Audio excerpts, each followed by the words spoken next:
नमस्कार, स्वागत है आप सभी का। मैं हूं हिमांशु और आप देख रहे हैं हलचल इंडिया। बेबाक खबर तेज असर। आइए नजर डालते हैं आज की खबरों पर। फरीदाबाद लोकसभा चुनाव मैदान में तीसरी बार ताल ठोक चुके केंद्रीय मंत्री कृष्णपाल गुर्जर का होडल विधानसभा क्षेत्र में जनसंपर्क स्वागत कार्यक्रम के दौरान गुतराना, खाम्बी, पेंगलतू, पांचवा गाँव के साथ होडल शहर में कई कार्यक्रम आयोजित किए गए। होडल नगर परिषद चेयरपर्सन इंद्रेश कट्टन के प्रतिनिधि शीशपाल कट्टन द्वारा आयोजित विशाल जनसभा की व्यवस्था को देखकर कृष्णपाल गुर्जर की पांचें खिल गई। कार्यक्रम में मौजूद 108 जनप्रतिनिधि व सरपंच कार्यक्रम में मौजूद 108 जनप्रतिनिधि व पंच सरपंचों का पगड़ी बांधकर स्वागत किया गया। होडल नगर परिषद के पार्षद और चेयरपर्सन प्रतिनिधि शीशपाल कट्टन ने भाजपा प्रत्याशी कृष्णपाल गुर्जर को शक्ति का प्रतीक गदा भेंट किया। वहीं ब्राह्मण समाज द्वारा फरसा, जोगी समाज द्वारा त्रिशूल भेंट किया गया। इस प्रकार सैन समाज, कोहली समाज व विभिन्न समाज के प्रतिनिधि मंडलों ने स्मृति चिन्ह भेंट कर स्वागत किया। कार्यक्रम को संबोधित करते हुए कहा कि इंडी गठबंधन एक ऐसी गाड़ी है जिसका कोई ड्राइवर निश्चित नहीं है। देश का प्रधानमंत्री कौन बनेगा नहीं पता और भाजपा के पास मजबूत, सर्वश्रेष्ठ, यशस्वी प्रधानमंत्री नरेंद्र मोदी हैं। आज देश में कहीं कोई दंगा फसाद नहीं है। उन्होंने कहा कि देश के प्रधानमंत्री नरेंद्र मोदी को जो लोग चाय बेचने वाला कहते थे, उस चाय बेचने वाले ने जो काम अर्थशास्त्री मनमोहन सिंह जैसे नेता नहीं कर पाए, वह काम चाय बेचने वाले भारत देश की अर्थव्यवस्था को 11वें नंबर से 5वें नंबर पर पहुँचा कर दिखाया है। पूर्ण बहुमत की ताकत क्या होती है वो मोदी जी ने 10 सालों में दिखाया है। वो पूर्ण बहुमत की ताकत थी कि कश्मीर से 370 हट गई। वो पूर्ण बहुमत की ताकत थी कि पाकिस्तान और बांग्लादेश से आए हुए हिंदू शरणार्थियों को भारत की नागरिकता मिल गई, कानून पास हो गया। वो पूर्ण बहुमत की ताकत थी कि 500 साल के बाद अयोध्या में राम का मंदिर बन गया और भगवान राम लड़ा।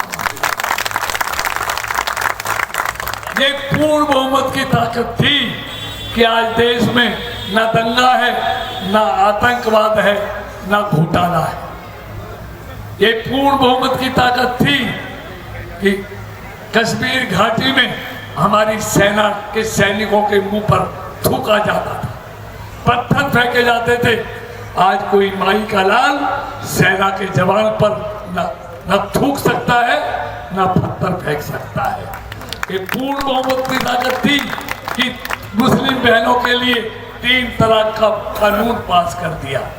मेरा कहने का मतलब है ये पूर्ण बहुमत की ताकत थी कि देश 11वें नंबर से 5वें नंबर का दुनिया में देश बन गया और तीसरा नंबर का देश बहुत जल्दी बनने वाला है, जर्मनी और जापान को छोड़।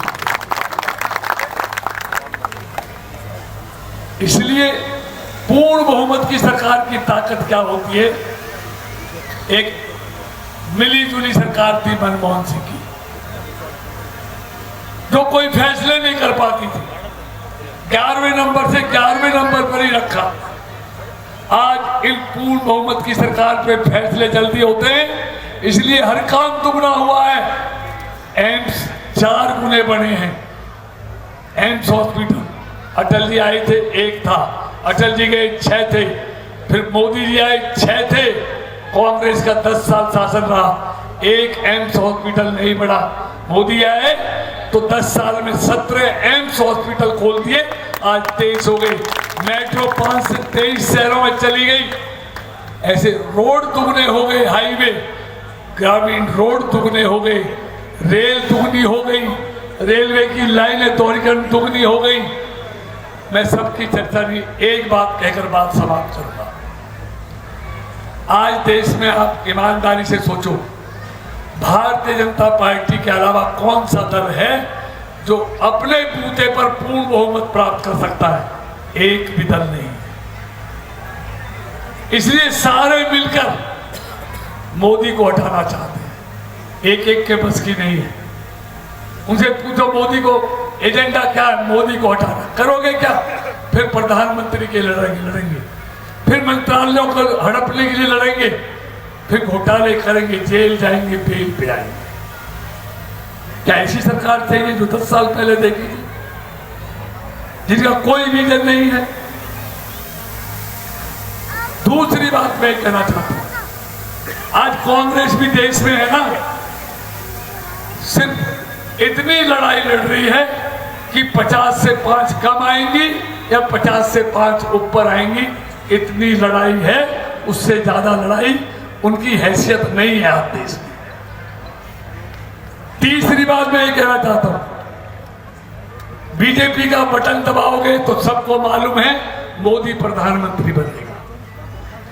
गलती से कोई और बटन दबाओगे, ना आपको पता कौन प्रधानमंत्री बनेगा, ना चुनाव लड़ने वालों को पता कि कौन प्रधानमंत्री बनेगा। वो अंधेरे में जाएगा, प्रधानमंत्री के लिए झगड़ा कराएगा। हम यही पूछते हैं, अगर तुम में हिम्मत है, हमारा चेहरा मोदी है, आप भी मोदी के सामने कोई चेहरा बताओ तो देश के लोग फैसला करेंगे मोदी चाहिए या ये चाहिए। लेकिन नहीं बताएंगे क्योंकि मोदी जैसा चेहरा उनके पास नहीं है। कौन चेहरे हैं? जो घोटालों में जमानत पर आए हुए, जो 12 लाख करोड़ के घोटालों में जिनके चेहरे पर काली पुती हुई है। इसलिए वो नहीं चाहते कि गलती से हमने कोई चेहरा बता दिया। रिजल्ट तो 4 जून को आएगा और उनको लगता है चेहरा बता दिया तो उसी दिन रिजल्ट आ जाएगा, डब्बा गोल हो जाएगा, इसलिए चेहरा नहीं बता रहे। और वो क्या चेहरा बताएंगे? वो क्या चेहरा बताएंगे जिसका राजकुमार अमेठी छोड़ के भाग जाता है? अभी वायनाड को भी छोड़ के आ गया। वायनाड वाले कह रहे हैं कि जिस दिन तक वोट डले उस दिन तक हमको भनक नहीं लगने दी कि मैं भाग रहा हूं रायबरेली के लिए। वो कहते हैं अगर हमको पता चल जाता तो हम इसका यही इलाज कर देते। अब वो रायबरेली भाग गया, रायबरेली से भी भागेगा। सब जगह खतरा है, जीतने के लाले पड़े हैं।